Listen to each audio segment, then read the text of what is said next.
आज की रेसिपी बहुत ज़्यादा डिलीशियस रेसिपी में से एक है जो बनाई गई है हरे मटर के साथ में।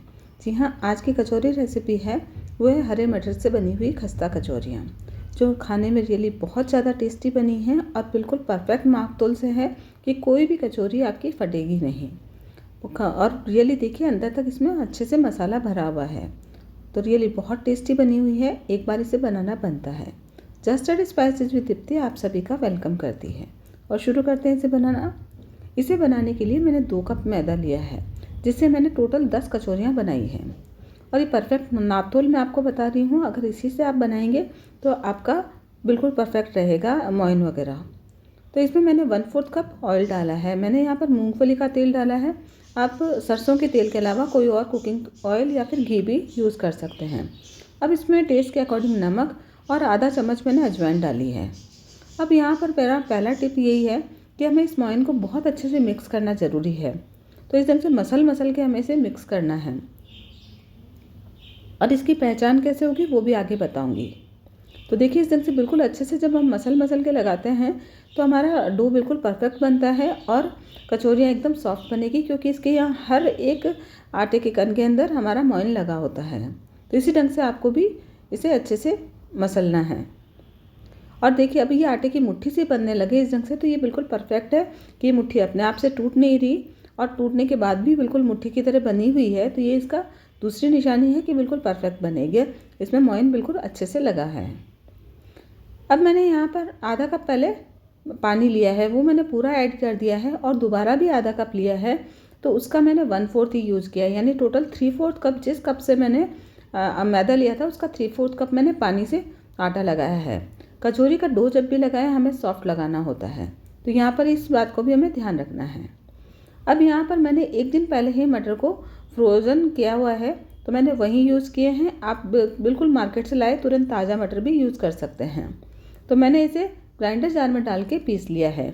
और मिक्सी में अगर आप पीसें तो पल्स मोड पे ही पीसिएगा, क्योंकि हमें इसका पेस्ट नहीं बनाना है, दरदरा सा ही इसे पीसना है।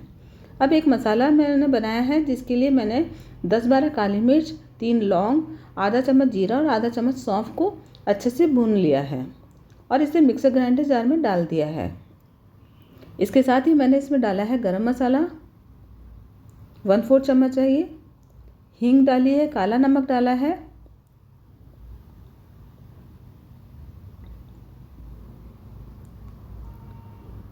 भुना जीरा पाउडर भी डाला है, लाल मिर्च डाली है आधा चम्मच, 1/4 चम्मच हल्दी डाली है। तो हम सारा मसाला एक साथ अभी बना लेंगे, तो हमें बाद में और मसाले ऐड करने की ज़रूरत नहीं पड़ेगी। और टेस्ट के अकॉर्डिंग नमक डालेंगे। नमक हमने उस मोइन में भी लगाया था और साथ ही इस भुजिया में भी नमक है। तो ये मैंने यहाँ पर भुजिया ली है मार्केट की, और आप यहाँ पर चाहें तो भुना हुआ बेसन यूज़ कर सकते हैं, उससे भी बहुत अच्छा टेस्ट आएगा, प्लस में ये बाइंडिंग भी देगा। अब मैंने एक कढ़ाई में तेल गरम किया है और इस मसाले को मैंने पीस लिया है। देखिए कुछ इस ढंग से दरदरा ही हमें रखना है, बिल्कुल फाइन पाउडर नहीं बनाना है। अब मैंने हरी मिर्च, अदरक और धनिए को एक ग्राइंडर जार में ही मैंने पीस लिया है। तो जो दरदरा सा ही इसे पीसा है तो वैसा ही हमें रखना है। इसे तेल में डाल दिया है और साथ ही अब थोड़ा सा जब ये भून गया है तो अब इसमें मटर जो हमने दरदरे से पीस के रखे थे वही मैंने इसमें ऐड कर दिए हैं। इसे बिल्कुल दरदरा ही पीसना है, तब इसमें वो दाल जैसा टेक्सचर आएगा और वो ही इसका बाइट भी बनाएगा और खाने में टेस्ट देगा। तो हमें फाइन पेस्ट नहीं बनाना है और सेकने में भी ऐसा करने से आसानी रहेगी।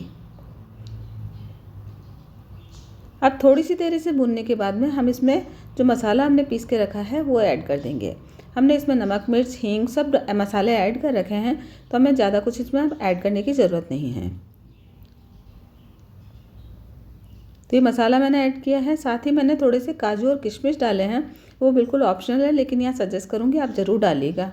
इससे कचौरी का स्वाद और भी ज़्यादा बढ़ जाता है। और साथ ही आधा चम्मच चाट मसाला डाला है और आधा चम्मच ही आगे मैंने अमचूर ऐड किया है, तो उससे खट्टापन जो आता है वो बहुत अच्छा लगता है।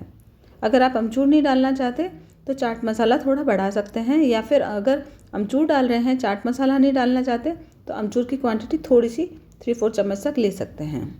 अब इसे अच्छे से मिक्स करने के बाद थोड़ी देर हम इसे भून लेंगे।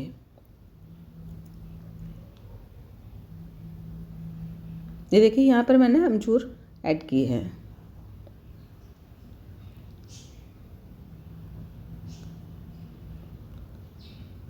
अभी मटर अच्छे से हमारे पक गए हैं और हमारा डो भी तैयार हो चुका है। तो इसे एक बार नीट कर लिया है और मटर को मैंने स्टफिंग को अलग से निकाल लिया है ठंडा होने के लिए। अब इस डो की हम रोटी के साइज़ की छोटी छोटी सी हम बॉल्स बना लेंगे, या फिर जिस साइज़ की भी आप कचौरी बनाना चाहते हैं। मैंने जिस साइज़ की बनाई है उससे मेरी 10 कचौरियाँ इस 2 कप मैदे में बनी हैं। तो मैंने इसे 10 पोर्शन में कट कर लिया है। ये देखिए इस साइज़ के हम सभी बॉल्स बना के रेडी कर लेंगे। इसके साथ ही जो हमारी स्टफिंग है वो अब ठंडी हो गई है, तो उसकी भी अच्छे से बाइंडिंग भी आ रही है, क्योंकि हमने यहाँ नमकीन ऐड की थी और आप यहाँ रोस्टेड बेसन डालेंगे तब भी उससे अच्छी सी बाइंडिंग आएगी। तो इसकी भी हम इसी के साइज़ की बॉल्स बना के रेडी कर लेंगे और सभी बॉल्स इक्वल साइज़ की ही हो।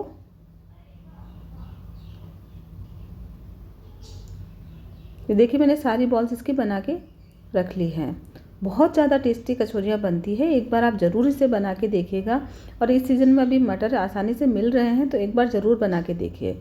अगर आप कचौरी नहीं बनाना चाहते तो इसी मसाले से आप एक बार पराठे बना के देखिएगा, वो भी बहुत ज़्यादा टेस्टी बनते हैं।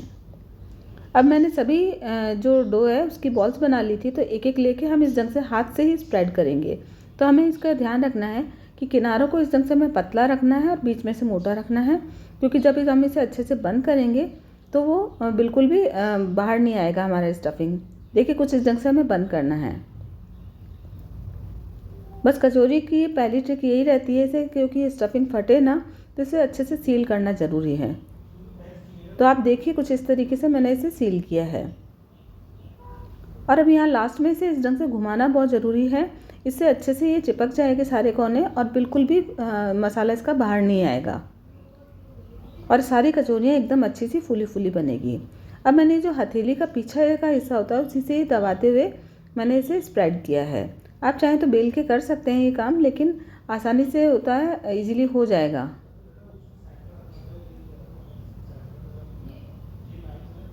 एक और इसी ढंग से बना के बताती हूँ। देखिए किनारों को बिल्कुल हमें पतला करना है पहले और बीच में से मोटा रखना है, तो सारी कचौरियाँ आपकी इवनली बनेगी। क्योंकि किनारे हम इसलिए पतले करते हैं ताकि जब हम इन्हें जॉइंट करते हैं तो अच्छे से वो सारा एक तरफ इकट्ठा होने के बाद, आटा पूरा स्प्रेड होने के बाद बिल्कुल परफेक्ट बनेगा।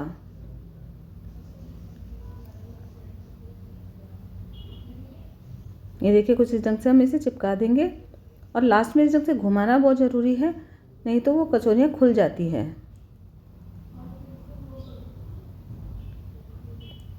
और जो भी एक्स्ट्रा पोर्शन होता है उसे हम हटा देंगे, तो इससे इसकी चिपक भी जाता है मैदा आपस में और जो एक्स्ट्रा होता है वो निकल जाता है। तो इससे लास्ट का जो हिस्सा होता है वो मोटा मोटा सा नहीं लगता, इवनली कचौरी बनती है। और हाथों से इस ढंग से हम स्प्रेड कर लेंगे और सभी कचौरियों को एक ही साइज़ तक हमें रखना है।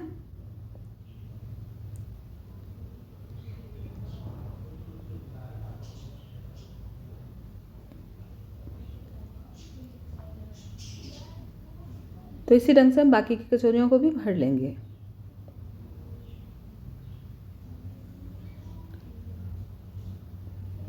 अगर आप ज़्यादा क्वांटिटी में बना रहे हैं तो इसे गीले कपड़े से ढकते जाएं। मैंने यहाँ बहुत ज़्यादा नहीं बनाई है, सिर्फ 10 कचौरियाँ बनी है इससे।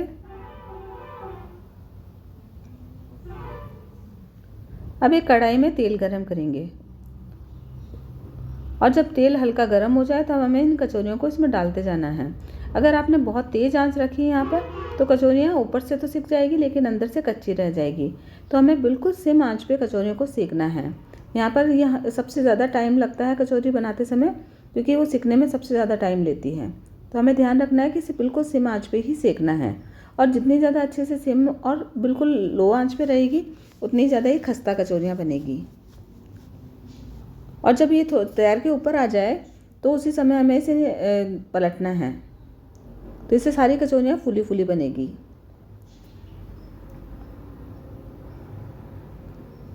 और जब तेल में हम डालते हैं इसे तो तेल हमारा बहुत तेज़ गर्म नहीं होना चाहिए, वरना अगर बहुत तेज़ हुआ तो स्टार्टिंग में ही इसके ऊपर जो ऊपर की लेयर आने लगती है तो अंदर से वो कुक नहीं हो पाएगी अच्छे से। अब देखिए तैरने के बाद ऊपर आ गई कचौरियाँ। अब हम किसी भी चम्मच से वगैरह हम तेल इसके ऊपर डालते जाएंगे, तो इससे इसके ऊपर की लेयर अच्छे से फूलती जाएगी। गरम तेल जैसे जैसे इन कचौरियों के ऊपर की लेयर पे आएगा, सभी कचौरियाँ फूलेगी। उसके बाद ही हमें इसे पलटना है और काफ़ी देर तक हमें इसे सेकते रहना है, जब तक कि इनका गोल्डन कलर नहीं आ जाता।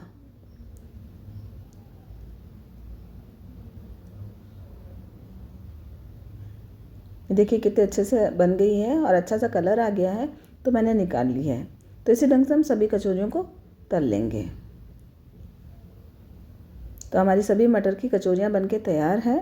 एक बार आप ज़रूर बनाइएगा, रियली मैं रिकमेंड करूँगी कि बहुत टेस्टी बनती है, आप ज़रूर बना के देखिएगा। और अगर आपको मेरी रेसिपी अच्छी लगी हो तो इसे लाइक शेयर करना बिल्कुल मत भूलिएगा। और ऐसी ही रेसिपीज़ के लिए मेरे channel just add spices with Deepti को ज़रूर से विजिट कीजिएगा। Thanks for watching my channel.